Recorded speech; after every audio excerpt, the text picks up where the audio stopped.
Dungeon Master's Diary, Entry 11. The party has continued to celebrate in the Feywilds amidst the Festival of Rebirth, meeting up with Krieg the Merciless, after he has managed to gain acquaintances with Toma that belongs to Stormbreakers. Now, the night, permeated by visions and dangerous dealings, the party ended up drinking with Krieg, having a game called Red Dragon, a game in which they are set with a table filled with drinks and are set into teams of two. Dotran teaming up with his brother for what felt like forever ago. Toma, Daron together, and David and Melia, the power couple. Zakthros, the Scaleless, decides to join them, and acting more as a bartender than anything.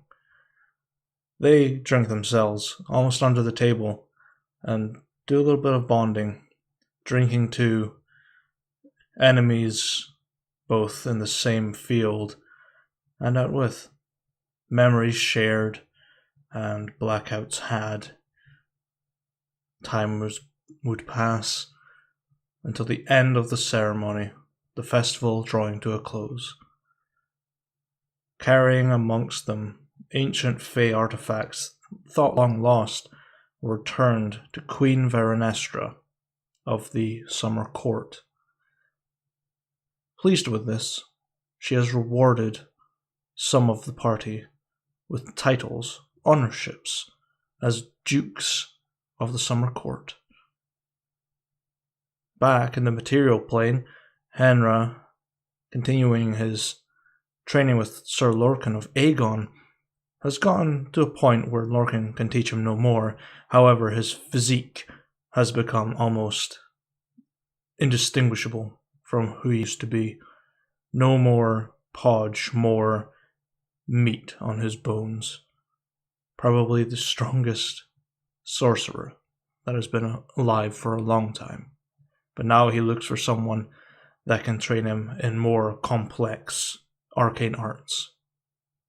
Upon the party's return to the material plane, now richer from Zakthros' reward for killing Ciro Alian, they also go to find people to train them, to make them more powerful. Now the party are stronger from years of training, but all that remains to do is to find Henra the right person to train him. And one name crops up, Stormcaller Ina. And they are somewhere deep under the caverns and the singing mines of Orthanum's capital, Vandalgrim. So, it was a pretty good session. Party managed to get a little bit of RP in there, and I realized just as soon as I said it, just a few seconds ago, that I said Vandalgrim in Orthanum. It should actually be Kerwin. So there you go. Sometimes even a dungeon master's own world can slip through. But yeah, the party managed to interact with Krieg. I thought it would have went so bad. If it had gone badly, there was a contingency for it that I had in place, but I think the party were, in my view anyway, were very retracted and not as defensive or offensive due to the fact that Toma had managed to wiggle his way into Krieg's sort of friendship group. So we're sort of bonding over where it's like being a paladin, sort of displaced from their duties, older, younger, war-torn, fractured from duty and Left 4 Dead. They're quite similar, albeit two ends of the spectrum. One's an Oathbreaker, the other one is a Herald of Light. So very big parallels, but opposites do attract, was my intention, which I did discuss slightly in the last entry into the diary. I was thinking along the lines of what would potentially be the best way for the party to bond with Krieg. And the thing that came up in my head was, well, Krieg's, he's an ex-soldier, he's quite an old guy, a veteran, and what better way to pass the time than to play drinking games and catch up? And one of the players booted up Red Dragon Inn, just because I didn't have a document fully prepared. I did have some. Mostly just some homebrewed drinks that were available. But I was just perusing Red Dragon Inn's drinks and stumbled across actual cocktails, and we just started talking about Red Dragon Inn. I was like, well, there's a game called Red Dragon, which is similar, but not exactly. It's more just a drinking game done in teams of 2. So we booted up Red Dragon Inn and used the drinks from there to determine who would win and who would lose. And everything, it's a matter of getting to number up to 25. So every party drinks until the number reaches 25, and then they make a con save. And the con save is 12 plus the last drink's power or strength. And with Red Dragon Inn rules, just as drinks in general with chasers, it got pretty scary. I think the highest was 8, which is a lot. But it took a little while, and then it picked up pace.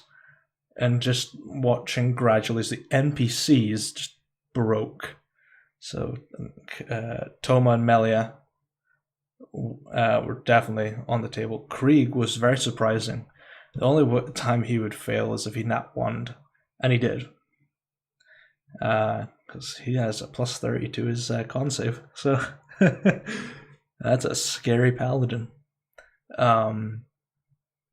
Yeah, I got to see this interaction between the party and Krieg, and then especially Krieg and Dotrin, who they are enemies, I feel the party, myself included, feel a little bit more sympathetic towards Krieg. I designed him to be this fallen hero, which he is, and the party just starting to see the minor effects of what they had done in the Shadowfell affecting him slowly. Like, he's starting to see a lot better, like see the world as is, and his allies for who they are, i.e.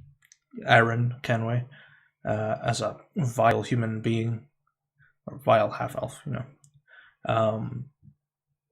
just managing to integrate that and just slowly draw out those small connections, see if the players can connect the dots and be like, hey, we have actually made progress. We've managed to do a little bit. He's got a sliver of humanity, which is better than having none. Is he undead still? Probably. Is he immortal? We don't know.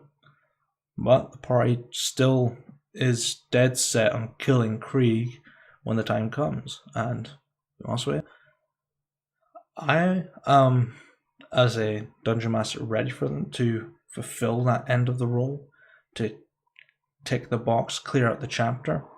But they have definitely seen what I can do with villains.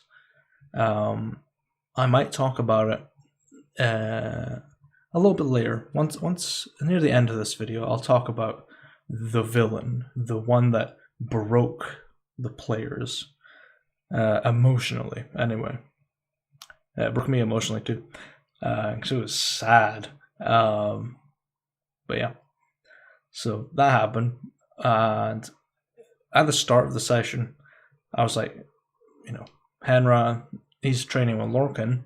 If he wants, he can go and do this first, because I wanted to make the player feel included.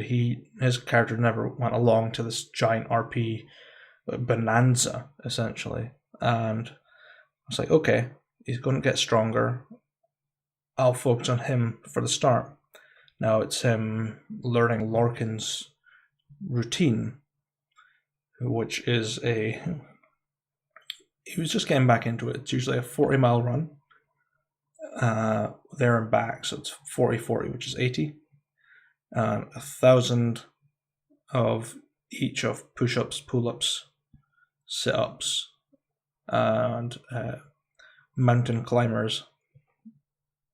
I have to bear in mind that Lorcan is about 4,000 years old, quite an old fae, albeit it's kind of hard to explain that. The time dilation says about 4,000 years. His body's aged about a third of that, kind of, about 33.3%. So yeah, definitely a third, give or take. And just seeing Henra crushing these rolls. It's strength and con save, some charisma in there. And the first time in ever, you burn up some inspiration cards, which is a mechanic that I use in the campaign, and it has been the bane of myself and my player's existence, because I paid money for these things, and it's like, hey, you've got 3 decks of cards, and I'm like, cool, vanilla, inspiration, and heroic. That I understand. It's like you re-roll or give yourself advantage on a roll. That's cool. Or a heroic one, you can re-roll dice you've already seen, but they're at the stage where it's all heroic, so I can do it either way. But then there's common and legendary cards. Now, I'm okay with the common cards. The common cards have some pretty cool features, but the legendary ones are the thing that trips me up a little bit, which I haven't handed out in a while, mostly because of the fact I just hand out a common and it has the same effect. The legendary ones have no difference. There's like 2, potentially, like unique ones, but I've never seen them. At this rate, I should just fill that deck with Uno cards, and it's just a reversal card. It's like, no, you. It's like counterspell, and just draw that card immediately. Bang! No, you're counterspelling your own counterspell. But yeah, it's a bit dumb. So I'm gonna fix that. But they like this inspiration card thing. So I used to hand out, not a lot. I used to be quite, what's the word? Pushy over DM. I'm quite adamant about how inspiration cards are given out and how much a player can have. 7 is now the limit. It was originally 3, and they've leveled up to such a point that they can get 7. And some of them burn through them like wildfire, but Henra's player doesn't use them a lot because he hasn't had opportunity to. And he has the highest HP in the party. And I'm not kidding. Well, the second highest now, because David has gone about to 900 HP. And if there are some DMs and players out there that are thinking, I am batshit insane for letting a player reach 900 plus HP, you're goddamn right, I have to. Because the thing they're going to be fighting never misses, hits like a bitch. And it's scary, because trying to kill it will take hours. I'm talking pentuple digits. But yeah. Let's see. If the party were to do something wrong, say Dotrin, David, or Dorung got aggroed by Krieg, and I try to, intimidate him or something, Krieg would have reacted, Toma would have reacted, and that's the thing that I was waiting for, was when Daron intervened, or Dotrin did, Toma would have stepped in and defended Krieg just because they weren't giving him the chance. And if that had failed, Eren would have stepped in. Now that's the thing that I was waiting on, and it would have progressed a little side story that was happening there. Like I mentioned in the last DMD, which was talking about this sort of murder mystery sort of thing happening. And it did happen. The players think they avoided it. It did happen. Just not to the person they thought it was. There was a lot of things that happened in the shadows, because they just sort of went, we're just going to do this stuff. Like Dave talked to Nemue, the Lady of the Lake, talked to a few NPCs, Daron was, getting some arcane tattooing, getting his visions sorted out. It was interesting to see the dynamic happening. But yeah, the importance of the players are not the center of the universe, that things still happen around them. And that's important to me as well, because otherwise they come out, it's like, what's the villain been doing? Oh, they've just been sitting waiting for you. What, they done nothing? No defenses? Nothing? They haven't prepped, they haven't watched us?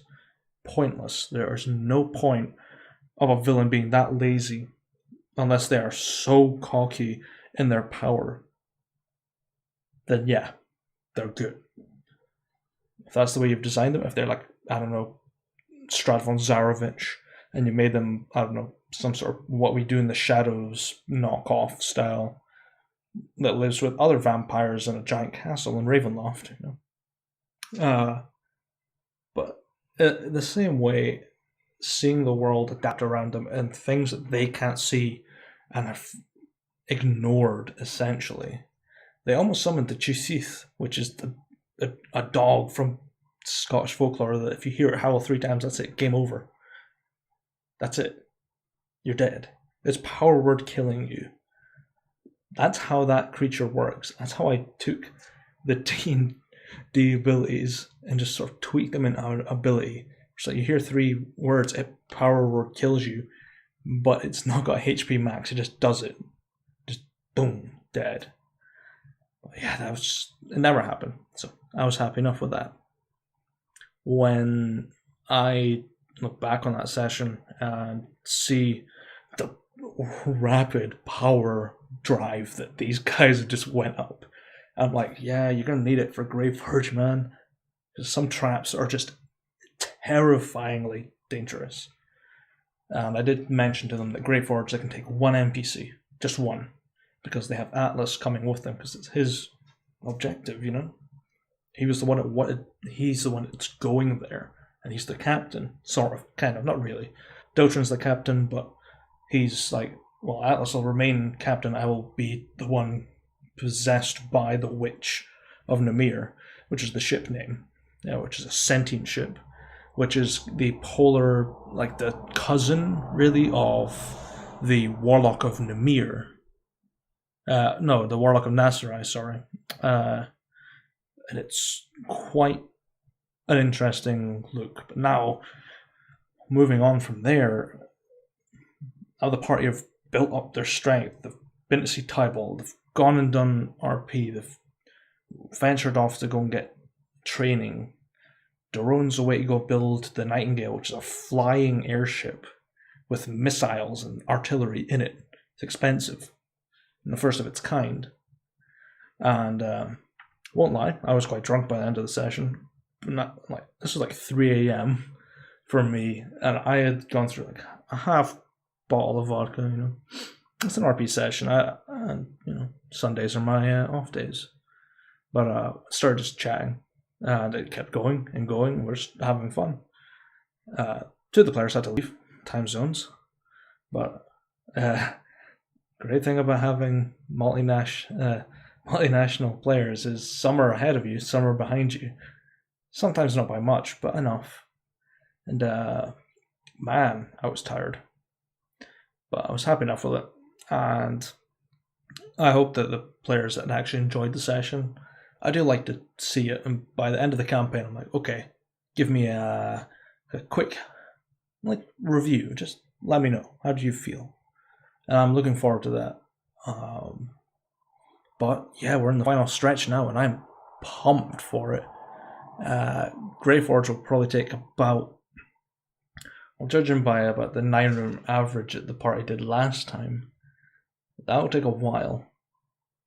But they're not 100%ing it, which is absolutely wonderful to me. It will be good, in my opinion. But I have significantly made Greyforge a lot smaller. Greyforge in of itself, like if I wrote it out in depth enough and wrote more story into it, it could be a full-fledged campaign. It'd take about 4 years to do it. And I'm not lying. It's a big place, but nearly 2k rooms, but I've significantly dropped it to about 400, excluding the final floor, which is a big spot called the Forge. So that'll be good. But yeah, now I'll move away from all that and give you a little story about the villain that broke the players. So, like I was saying, with some villains, you try and create a sort of an emotional torment, sort of weird connection to the party, and create sympathy. And in the campaign before, which is called Phantoms of Novaria, there was an enemy called Ayane, who is this being that is hell-bent on becoming a god. And the party kept on getting interrupted by him. He could teleport into rooms randomly. He was a wild mage. He was personally connected to the party through his siblings who had joined the party to basically hunt down Ayane and stop him.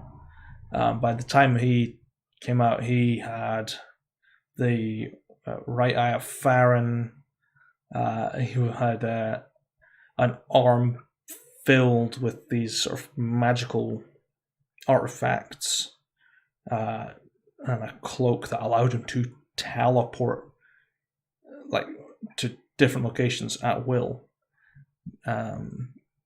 But he was very evil at first glance.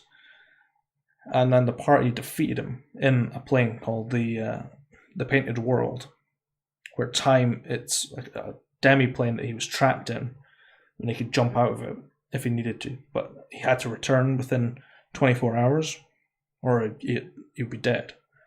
And it was drifting towards a black hole. This plane was being destroyed, so there was a huge time dilation. Years would pass. I did calculate it, because he'd been trapped there for about 2 million years in world time, but he hadn't aged much, so the time dilation is extortionate. But yeah, I had this vision of how I thought it would go, but I'd set up enough little flags to connect all the points I'd made and give the players a sort of insight to what I had envisioned for the death of this very prolific NPC villain that had been around for a long time. And at the end, they fought alongside Ayane's brother and sister, and the sister kept in contact with Ayane the whole time. Everyone's unknowing. And they teleported back to the family farm where they hadn't been in a long time. And Ayane died under the stars amongst the people he considered his friends.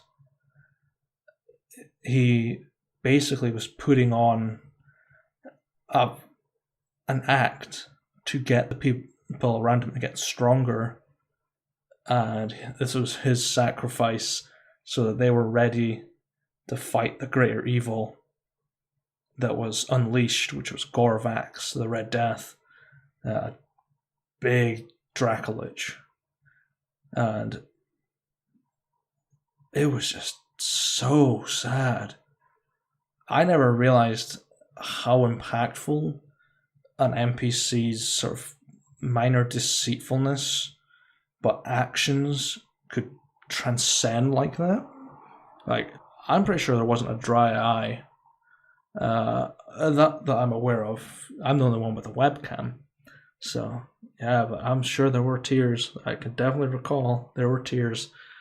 But yeah, that's the story of the villain that broke the players. I will be doing a Dramatis Personae on Ayane at some point. Just need to find the time.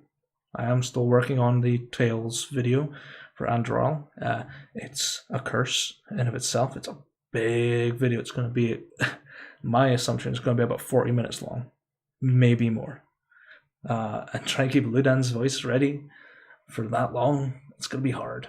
But yeah. In the next session, it's going to be great because the party is going to go hunt. Well, some of the party, I think. Henra, Atlas, and David are hunting down Stormcaller Ina in Vandalgrim, which will be nice. Just have a sort of mini adventure. And it'll be good. I think it'll be good. They'll get a lot of lore, some very simple character interactions. Like, these guys are epic heroes in a town full of dwarves who have this notion of heroics and will basically praise these guys but speak to them as if they're just normal people. Because they don't believe in, because you're a hero, you're above everyone else. You're a hero amongst the people. You'll be talked to like a normal person. And that's how Vandalgrim has maintained its, life. How it maintains its society. There are no homeless and everyone's treated the same. Despite the fact there are leaders, but they're treated the same way as well. But yeah, be a nice change of pace from, lovey-dovey Dickensian charm. But until that time comes, as always, stay safe out there, adventurers.